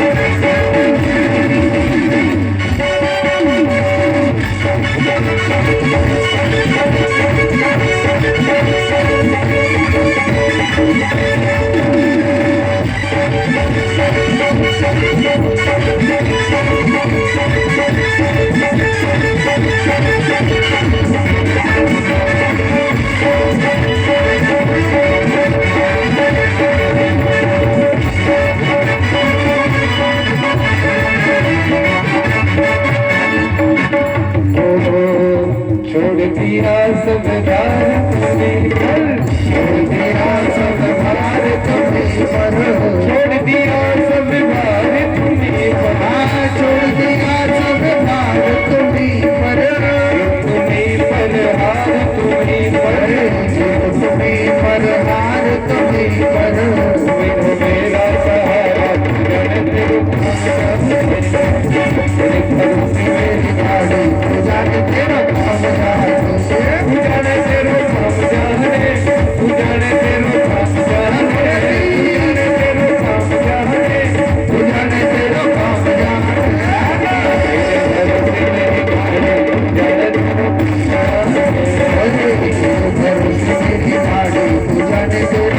जाने। ऐसे बैठे महाराज, ऐसे चुप धरिए, जीजा कोई वैक्सीन लगवा के आई है सभी। इतना बढ़िया भजन चल रहा है। अच्छा एक बार एक एक हाथ उठाओ आप सभी जो नाचेंगे। तू जाने तेरो काम जाने, तू जाने तेरो काम जाने, तू जाने तेरो काम जाने, तू जाने तेरो काम जाने। तेरे भरोसे मेरी गाड़ी, तू जाने तेरो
मंजिल पे पहुंचाओगे, मंजिल पे पहुंचाओगे तुम, पार लगाओगे तुम, से पार लगाओगे तुम।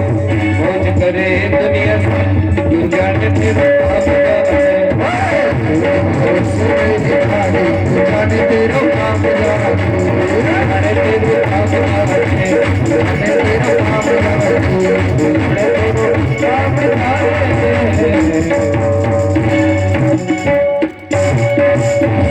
बोलिए गोविंद भगवान की। एक बार जोर से बोलो। कुर्सी पे दरे का है महाराज जी, तुम बोल रहे हो, जोर से बोलो राधे राधे। तो कहते हैं आज यही धुंधकारी कथा सुनता है और धुंधकारी एक 7 गांठ के बांस में प्रवेश कर गया था। पहले दिन की कथा हुई, पहली ग्रंथि फट गई, दूसरे दिन की कथा में दूसरी ग्रंथि फट गई।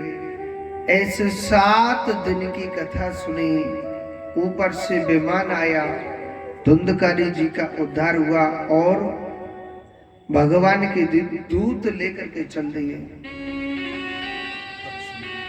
सब कहने लगे महाराज 1 मिनट रोको इस विमान को। बोले बताइए। बोले के महाराज आपने कहा है कि जो भगवान की कथा सुनेगा उसका उद्धार होगा। तो महाराज कथा तो सबने सुनी, अकेले धुंधकारी का क्यों उद्धार? उन्होंने कहा कि अकेले धुंधकारी का क्यों उद्धार? देखो कथा सुनने वाले ना 3 प्रकार के होते हैं। बताऊं कौन कौन से? श्रोता, सरोता और सोता। श्रोता कौन है? जैसे कि इस कथा का समय 1:30 बजे से 4:30 बजे तक का, तो 1:15 बजे ही कथा पंडाल में आके बैठ जाएगा और 4:30 बजे तक चित्त लगा के कथा सुनेगा। और जो कथा को सुन के जो मनन करता है उसे क्या कहते हैं? श्रोता। दूसरा कौन है? सरोता।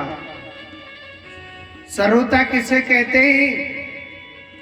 कथा सुनने के लिए तो आ जाएंगे मगर यहां कमी ढूंढेंगे कि कमी क्या है यहाँ इस कथा में। फलानी कथा में बाड़ी वाले मोहल्ले में ना लवली पार्क में तो रसगुल्ले बट रहे थे, नमकीन बट रहे थे, यहाँ तो कुछ बट ही नहीं रहा। ठीक है, अच्छी नहीं चल रही कथा। वैसे तो कथा अच्छी चलती, थोड़ा एक एक समोसा मिलते, कि सर्दी का सा मौसम है, इसमें एक एक चाय और मिल जाती। आहा बहुत अच्छी कथा लगती है।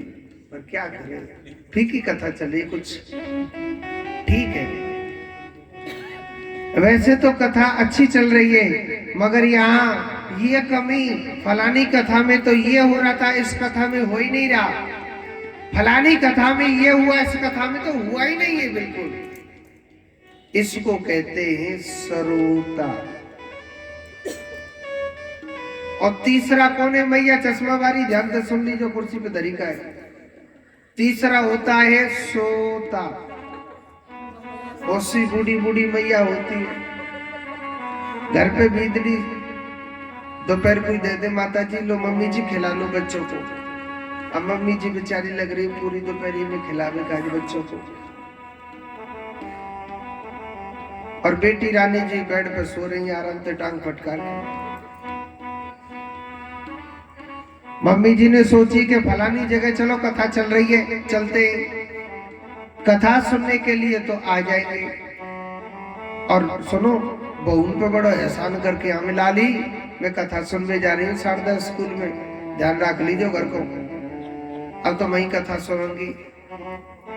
अब यहाँ पर आए, किसी दीवार से या किसी बल्ली से या किसी सोफा सेट का या जिसका सहारा लेकर के, और मम्मी जी चुप लुढ़क जाती है, सो जाती हैं।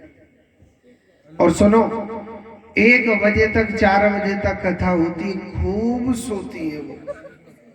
बहुत सी माताएं ऐसी होती, 4 भी बज गए, प्रसाद बांटने वाला आ रहा, फिर भी आंख बंद मुंह फाड़ के सो रही है। प्रसाद वाला भी बेचारा मुंह में डाल जावे, ले मैया प्रसाद। अच्छा, अब हमारी माता जी जब घर जाती है, पिताजी पूछते कथा कैसी चल रही? अजी कथा तो बहुत अच्छी चल रही है। क्यों ऐसा कहा सुना दिए जो बड़े भाव से सुना रही है कि बहुत अच्छी चल रही है? जी ये तो मुझे नहीं पता, मगर इतना पता है कि कथा बहुत अच्छी चल रही है। पता नहीं रहेगा, कहते हैं ये गोविंद का दरबार है, ये मेरे कन्हैया का दरबार है, और इस कन्हैया के दरबार में चित लगा के बड़े प्रेम से बड़े भाव से। संतरा की सहेली देख रही है गौर से, कहते हैं चित लगा के बड़े भाव से बड़े प्रेम से मेरे कृष्ण की कथा को श्रवण करना चाहिए, क्योंकि इस दरबार में, क्योंकि जो कथा सुनने वाला होगा उसे न तुम्हारे समोसा से मतलब, ना उसे तुम्हारी व्यवस्था से मतलब, ना उसे तुम्हारी कुर्सी से मतलब, उसे तो केवल केवल कृष्ण से मतलब है। सिर्फ मेरे कृष्ण की कथा सुनेगा चित लगा के बड़े भाव से। तो जोड़ते बोलो, एक बार और बोल दो। तो इधर इसी धुंधकारी का उद्धार हुआ। देखो भागवत का प्राकट्य कैसे हुआ था, ध्यान से सुनेंगे। भागवत का प्राकट्य कैसे हुआ था? भागवत का प्राकट्य हुआ, सूक माने तोता। एक तोता वैकुंठ लोक पर रहा करता था। किशोरी राधा रानी ने कहा कि हे सुखदेव, आप इस धरती पर जाओ, जन जन को कथा सुनाना। यही तोता एक गर्भ रूपी अंडे में आके बैठ जाता है, और कहते हैं कि इनको तो कोई प्रकट करवाने वाला चाहिए ना।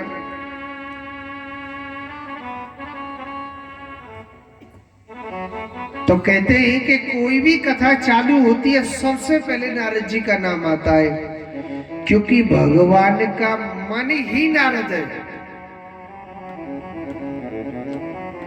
और सुनो, भोले बाबा नारद जी महाराज ऐसे ही, चाहे जिसमें लड़ाई करवा दे और चाहे जिसमें राजीनामा भी करा दे। सोचने लगे, हमने सबकी लड़ाई करवाई, कभी भोले बाबा और पार्वती मैया की लड़ाई नहीं करवाई। तो नारद जी भोले बाबा और पार्वती मैया की लड़ाई कराते, देखना कैसे कराते। भोले बाबा को मालूम था यहाँ संत नारद जी आने वाले, उन्होंने कहा करो एक मोटो सो भांग को गोला लियो और सटक के नहीं भांग के गोला आंख बंद करके भजन करने बैठ गए। एक मोटा भांग का गोला लिया था और भांग का गोला लेकर के भोले बाबा भजन में बैठ जाते। नारद जी नारायण नारायण करते आए। बाबा, अरे ओ बाबा, प्रणाम करता हूं। भोले बाबा ने सुनने को। नारद जी सोचने लगे, कहते हैं कि भजन करें या भोजन करें तो बीच में न बोलना चाहिए ना बुलवाना चाहिए किसी को, बड़ा पाप लगता है। अब नारद जी सोचने लगे बाबा तो भजन कर रहे हैं, और बाबा जब भजन करने लग रहे तो फिर लड़ाई टेंशन। तो नारद जी महाराज सीधे सोचने लगे अब तो चलो पार्वती जी माता से मिलके चले जाता, बाद में करा लेंगे लड़ाई। तो पार्वती माता के पास गए, पार्वती माता को प्रणाम किया। पार्वती माता बड़ी प्रसन्न हुई और 4 लड्डू 1 गिलास दूध रख दियो, महाराज प्रसाद पाइए। पार्वती माता कहने लगी संत नारद जी से कि नारद जी आप पहले रोज आते थे, आजकल आप आना जाना सब कुछ बंद कर दिया महाराज, क्या बात है? नारद जी कहने लगे मैया हमने ऐसे ही बंद कर दिया। मैया किसी के भी पास जाओ सब मतलब से बुलाते, मैया सब मतलब से बुलाते, हमने सब कुछ आना जाना ऐसे ही बंद कर दिया। पूरी दुनिया स्वार्थी हो गई। और सुनो, पार्वती माता अपने पति की बड़ी बड़ाई करती है। महाराज आप कहते दुनिया स्वार्थी हो गई, वो तो सही कहते, मगर हमारे पति बिल्कुल स्वार्थी नहीं है, बड़ा प्रेम करे महाराज। नारद जी सोच रहे हम दुनिया की बुराई कर रहे, मैया अपने खसम की बड़ी बड़ाई कर रही है। नारद जी कहने लगे मैया क्या बाबा आपसे प्रेम करते? पर महाराज बहुत ज्यादा, बल कितनों प्रेम करते ज्यादा, इतनों के इतनों के इतनों के इतनों। पार्वती माता कहने लगे महाराज मेरे पति मुझसे इतना प्रेम करते हैं, शास्त्रों में कहते हैं जो गुरुजी गुरु मंत्र देते हैं ना वो अपनी पत्नी तक को नहीं बताना चाहिए। महाराज मेरे पति तो इतने भोले हैं, सबसे पहले मुझे बता दिया। मेरे पति तो मुझसे इतना प्रेम करते हैं महाराज। अच्छा मैया, बल्कि हाँ। नारद जी कहने लगे मैया फिर तो आपको ये भी पता होगा जो बाबा के गले में मुंडों की माला है वो किसके नाम की माला पहन रखी है? पार्वती माता कहने लगी महाराज प्रेम तो घणो ही करते, मगर ये मुझे कभी नहीं बताया। कहने लगे मैया जो 24 घंटे मुंडों की माला को पहने हुए घूम रहा है, आपको ये नहीं पता तो आपसे क्या प्रेम करते? खाक प्रेम कर सकते? मैया हमने तोते पहले कह दी दुनिया मतलब की है तो मतलब की ही है। और मैया बाबा भोलेनाथ ना बहुत ज्यादा स्वार्थी। अरे मैया चिता की भस्मी लगाते वो भी किसी और के नाम की लगाते। और तो क्या बताऊं मैया, बाबा ने एक दूसरी शादी कर ली है। पर मैया हम थोड़ा जल्दी में बाद में आके बातें करेंगे, राधे राधे कह के पारे गए माथे बीच तो बैदी और काकी को। और एक बात बोलूं, काऊ मैया पतो चल जाए कि मेरे स्वामी जी ने दूसरों ब्याह कर रखो है तो मैया ने गुस्सा आवेगो के ना आवेगो? बहुत आवेगो के ना आवेगो। और सुनो पहले क्या है कि बड़ी मर्यादा थी, अगर कोई माता नाराज होती थी या रूठती थी या लड़ती थी तो बड़ी मर्यादा थी। पहले अलग कमरा बनवाया जाता था कि इसमें रूठ के बैठ जाओ या लड़ो। और उस कमरे का नाम पता है क्या कहते थे? कोप भवन। पार्वती माता कोप भवन में जाकर के बैठी थी। भोले बाबा सोचने लगा हमारी देवी थी तो हमारी कछु बात भई ना, ये कोप भवन में क्यों जाके बैठी है।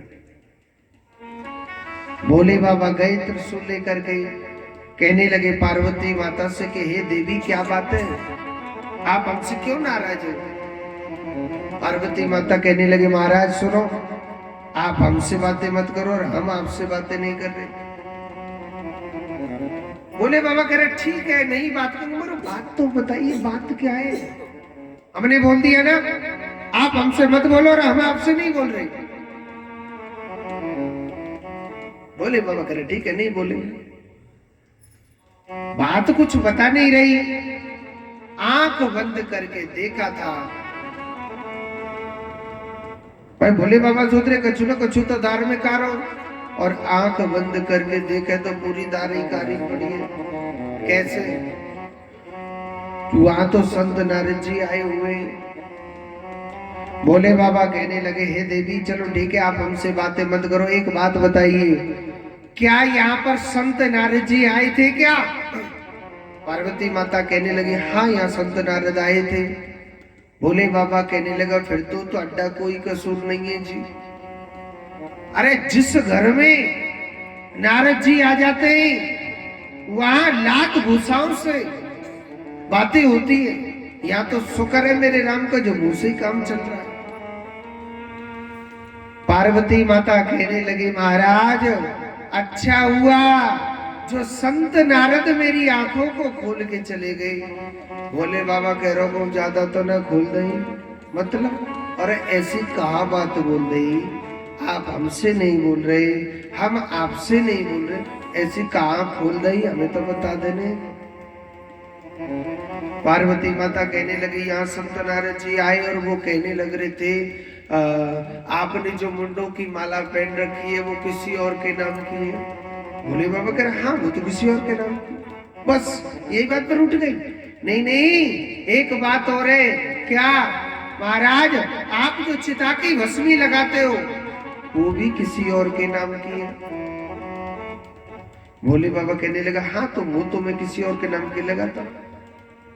बस इसी बात पर उठ गई। नहीं नहीं एक बात और है। क्या महाराज मैंने सुनी है कि तुमने दूसरी थोड़ी कड़वी बात थी ना हिटक के बोली थी। महाराज मैंने सुनी है कि आपने दूसरी शादी कर रखी। भोले बाबा कहने लगा हाँ मैंने तो कर रखी। पार्वती माता कहने लगी आपने दूसरी शादी कर रखी, बल्कि हाँ।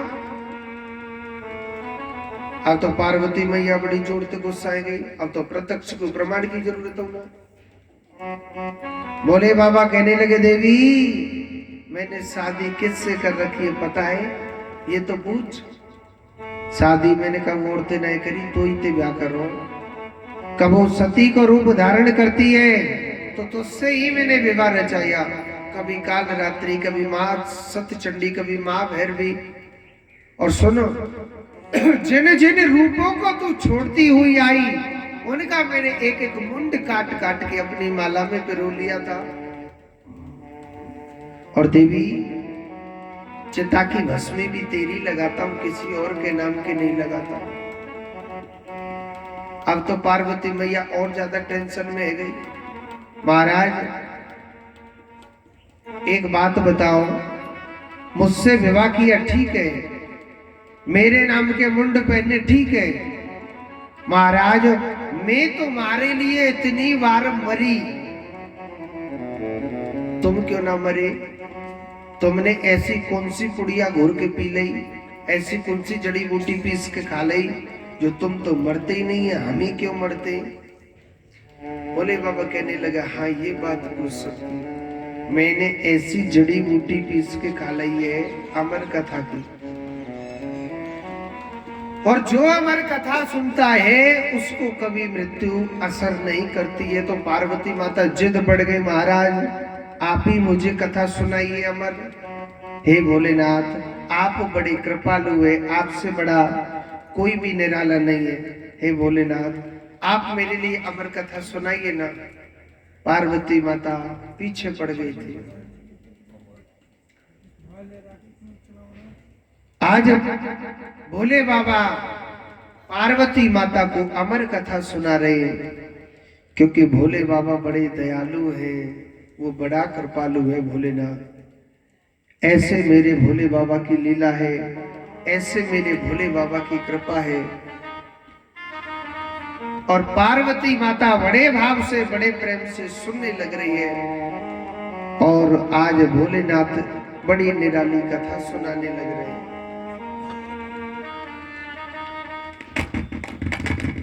बोलिए शंकर भगवान की जय। आज क्योंकि सोमवार का दिन है और कहते हैं कि भोले बाबा का एक भजन भी हो जाना चाहिए, और यहीं भोले बाबा के भक्ति भी बैठे हुए हैं, तो बोलिए शंकर भगवान की जय हो। दुर्गा जी सुन बैठे हैं भाई। ओम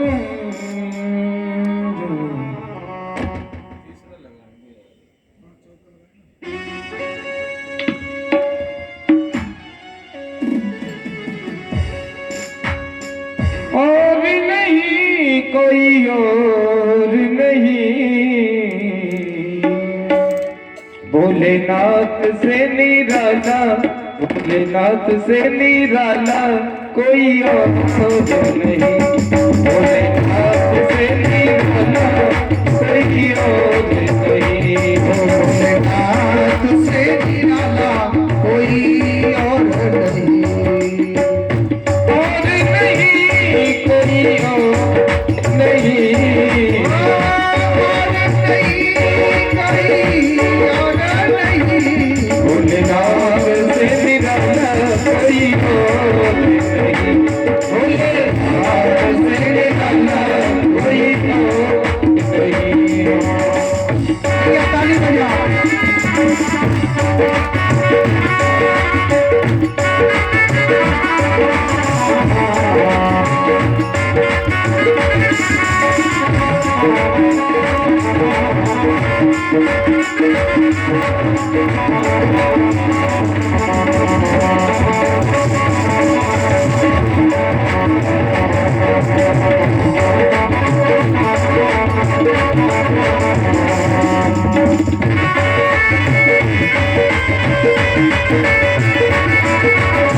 डम बोले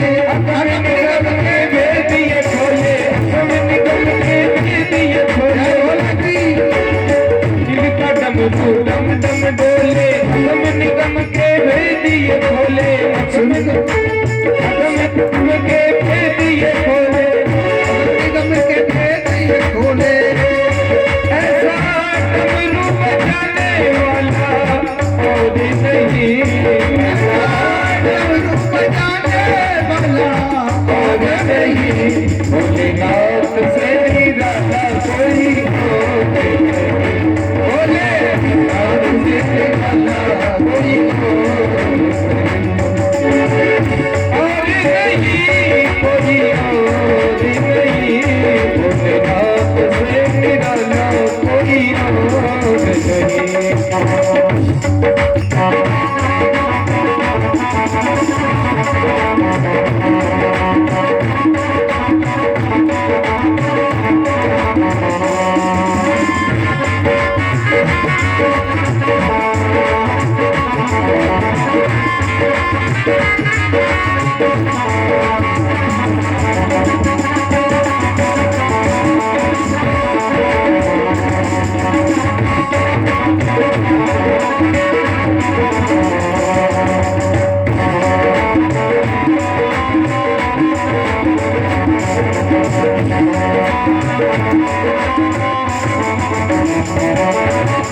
काया जब जब करवट बदले, पाप छलकते अगले पिछले, काया जब जब करवट बदले, पाप चमकते अगले पिछले, काया जब जब करवट बदले, पाप चमकते अगले पिछले, काया जब जब करवट बदले, पाप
तुमने जग का कष्ट मिटाया, मुझको स्वामी बिसराया। हो तुमने जग का कष्ट मिटाया, मुझको स्वामी क्यों बिसराया। जग का कष्ट मिटाया, मुझको भोले क्यों बिसराया। तुमने जग का कष्ट मिटाया, मुझको भोले क्यों बिसराया। अब तो मुझको बचाने वाला, मुझको बचाने वाला और नहीं। भोलेनाथ से निराला कोई और नहीं। भोले बाबा से निराला कोई और नहीं। ऐसा सबको बचाने वाला और नहीं। ऐसा सबको बचाने वाला और नहीं। भोलेनाथ से निराला कोई और नहीं। भोलेनाथ से निराला कोई और नहीं। ओम नमः शिवाय बोलो, ओम नमः शिवाय, ओम नमः शिवाय बोलो, ओम नमः शिवाय, ओम नमः शिवाय बोलो, ओम नमः शिवाय, ओम नमः शिवाय बोलो, ओम नमः शिवाय, ओम नमः शिवाय बोलो, ओम नमः शिवाय बोलो, ओम नमः शिवाय बोलो, ओम नमः शिवाय। बोलिए शंकर भगवान की। एक बार जोर से बोलो। तो आज देखो भगवान भोलेनाथ ने पार्वती माता को अमर कथा सुना रहे। एक दिन कथा चली, 2 दिन चली, 3 दिन चली और चौथे दिन भगवान का अवतार होता है। पार्वती माता हुंकारा भर रही थी और चौथे दिन पार्वती माता को निंद्रा देवी ने जकड़ लिया। निंद्रा देवी ने जकड़ लिया था। भागवत कथा हर किसी के नसीब में नहीं होती। पार्वती माता साक्षात देवी होकर के भी नहीं सुन पाई थी। आप ये मत सोचना कि मैं कथा सुनने आई हूं। भागवत कथा के पहले पन्ने पर पहला श्लोक है। पहले पन्ने पर लिखा हुआ है कि भाग्यो उदेन बहुजन समर जितेन सत्संगम चलते पुरुषो यदा भय। अर्थात जब मानव के करोड़ों करोड़ों जन्मों के जब भाग्य उदय होते हैं, ऐसा सत्संग, ऐसी भगवान की कथा हमको सुनने के लिए मिलती है नसीब वालों को। तप के कारण वह अंडा फट गया और पंछी ने हुकारा भरा था उस तोता ने। भोले बाबा ने जब पूरी कथा सुनाई, देखा था वह तोता सामने बैठा हुआ है। भोले बाबा जैसे त्रिशूल मारने लगे, वही तोता तुरंत उड़ जाता है और उड़ता हुआ सीधा कहां गया? बद्री का आश्रम में पहुंचा। व्यास जी महाराज की पत्नी का नाम था विटका माता। वो विटका माता अपने केसों को सुखा रही थी और उसे जमाई आई। जमाई जानते हो? उबासी, ऐसे मुंह को फाड़ते ना और सीधा तोता गटक दे सीना पेट में चले। भोले बाबा त्रिशूल नहीं मार सकते, नहीं तो आने वाले समय में हर बेटा अपनी माँ के पेट में त्रिशूल मारता। यही सुखदेव जी महाराज अपनी माँ के गर्भ में 12 बरस तक रहे थे। एक बात बोलूं, सबसे बड़ा नर्क कहाँ है? माता के गर्भ के अंदर होता है। माता के गर्भ में जब बच्चा होता है, माता चटपटा भोजन करती है तो चटपटा काटता है, तीखा काटता है उस बच्चे को। माता गर्म दूध पीती है या गर्म चाय पीती है तो उसको जलन होती है, बड़ा बड़ा कष्ट पड़ता है। हर जीव कहता है हे भगवान, हे गोपाल, हे माधव, मुझे इस नर्क से निकालो। मगर सुखदेव जी महाराज ऐसे भगवान के परम भक्त हैं, एक ही बात कह रहे कि महाराज मुझे इस नरक से बाहर मत निकालना। स्वयं भगवान ने दर्शन दिया कि हे सुखदेव, आप क्यों नहीं बाहर जाना चाहते? तो बड़ी सुंदर बात कही कि विपदो ने विपदा संपदो ने वो संपदा, विपत्त नारायण विस्मृति संप नारायण स्मृति। महाराज कभी विपत्ति को विपत्ति नहीं कहते और संपत्ति को कभी संपत्ति नहीं कहते। सबसे बड़ी विपत्ति तो यही है कि हम लोग भगवान को भूल जाते। अगर मैं इस धरती पर आ गया तो महाराज आपकी माया ऐसी है कि प्रभु भक्ति नहीं करने देगी। भगवान ने वचन दिया था, वरदान दिया, आपको हमारी माया नहीं सताएगी, आप जाओ धरती पर। यही तो था। 12 वर्ष पूर्ण होते ही इन्हीं सुखदेव जी महाराज का जन्म होता है। बड़ी सुंदर स्तुति है कि यम प्रभजंतम अपेतम अपेत कृत्यम द्वैपायनो विरह कातर अजुहाव पुत्रेति तन्मतया तारवो अवने दुस्तम सर्वभूत हृदय मुनि मानतो अस्मि। ना ही कोई मुंडन संस्कार, ना ही कोई जनेऊ संस्कार, जन्म लिया सीधे वन की ओर चल दिए। संतों की कहावत है, क्या ध्यान से सुनना, कि कबीरा जब हम पैदा भये और जग हंसा हमरो। कबीरा जब हम पैदा भये जग हंसा हम रोए। हम छोटे से थे, बड़े रोने लग रहे, दुनिया वाले हंस रहे, अरे भैया फलाने के घर में खा गए हो, हमारी बेटा गए हो, अरे बाकी तो हो जाएंगे। कहते कि नहीं कहते, किसी के घर में बेटा होता है, दुनिया खुशी मनाती है कि नहीं मनाती है? और हम छोटे से थे जब रोने लग रहे। और ऐसी करनी कर चलो हम हंसे जगरो। ऐसी करनी क्या है? ऐसी करनी है भगवान का नाम। अगर कोई बच्चा भगवान का भजन करता है या भगवान के मंदिर में जाता है तो आज की माँ पता है कैसी हो गई? आज की माँ रोकती है अपने बच्चे को। आज की माँ कैसी हो गई? बेटा सोते पढ़ो, जगते पढ़ो, चलते पढ़ो, खाते पढ़ो, कुछ भी करो, पढ़ते रहिए।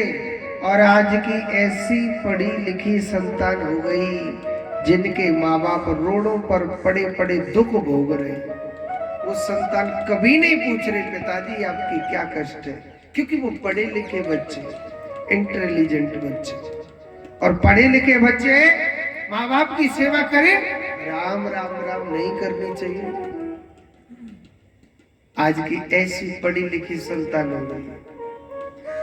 ऐसी बात नहीं, पढ़ाओ, विद्या प्राप्त कराओ, मगर वेद क्या कहता है?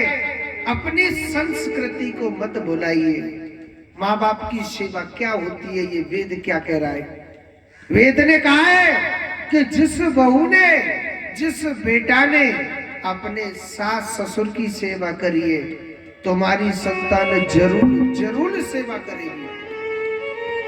और जिस बहू ने अपने सास ससुर की सेवा न करी कभी, न कभी अपने माँ बाप की सेवा करी, कितनी भागवत सुन ली जो तुम्हारी संतान तुम्हारी सेवा कर दे तो मेरी गारंटी है भगवान कर्मों में वास करता है, पाखंडता में वास नहीं करता है। वेद कहता है कि पहले अपने घर के देवता को मना, पहले अपने घर के रूठे हुए देवता को मना। रूठे हुए देवता हमारे माँ बाप है, हमारे सास ससुर है। अरे तुमने उनके लिए न रोटी का टूक दिया तो कितनी भी कथा सुन लेना या कितना भी गंगा जी नहा लेना, जो तुम्हारी संतान सेवा कर दे तो मेरी गारंटी है वेद कहता है जैसा तू करेगा वैसा फल मिलेगा। फल किसे कहते हैं? केला सेब संतरा को फल नहीं कहते। फल कहते हैं मेरा आने वाला भविष्य, मेरा समय, मेरी संतान, उसको फल कहा जाए। तुमने अपने माँ बाप का गुस्सा सहाय, तुम्हारी संतान तुम्हारा जरूर सहेगी। तुम अपने सास ससुर के लिए सेवा करिए, मेहनत मजदूरी करके कहीं से भी लाए, उनका पेट भरा, तुम्हारी संतान भी ऐसे होगी। नहीं तो आजकल की दुनिया बड़ी स्वार्थी हो गई, जिंदे बाप को तो टूक तक नहीं देते। मर जाता है तो बड़े बड़े ढोंग फैलाता है वो। मरने के बाद कोई गंगा जी स्नान कराने ले जा रहा हो, कोई कुत्ते को बाप बना रहा है, कोई काका कौआ, श्राद्ध पक्ष में कुत्ते को और कौआ को बड़ा महत्व होता है ना, अपनो पिता समझ के रोटी खवावे। अरे दारी के तेने जिंदे को तो रोटी को टूक ना खवाए, मरे गंगा जी तक पहुंचा रहा। बड़ी स्वार्थी संसार हो गया है। श्राद्ध पक्ष में ड्यूटी को भी छोड़ देगा। जी आज तो मेरे पिताजी का श्राद्ध है, आज तो मैं नौकरी पर नहीं जाऊंगा, मैं तो सेवा करूंगा अपने पिता। आए आए पूरा श्रवण को मारे रहो, पूरा दुर्गे से रहो हमारी जान को, जिंदे बाप को रोटी तक नहीं देंगे। जोड़ते बोलो राधे राधे। जैसा करता है वैसा ही भोगता है। यही श्री सुखदेव जी महाराज शौनक आदि 88,000 ऋषियों में जाकर के पहुंचे और यहाँ इन्होंने भागवत कथा का प्राकट्य किया। एक बार पहले जोर से बोलो राधे राधे। अब मैं आपको कल की कथा बता देता हूँ, कल की कथा बता देता हूँ। देखो कल के दिन वामन भगवान का जन्म है और बड़ी सुंदर वामन भगवान की झांकी भी दिखाएंगे। और कल के दिन ध्रुव चरित्र की कथा है, प्रहलाद चरित्र की कथा है।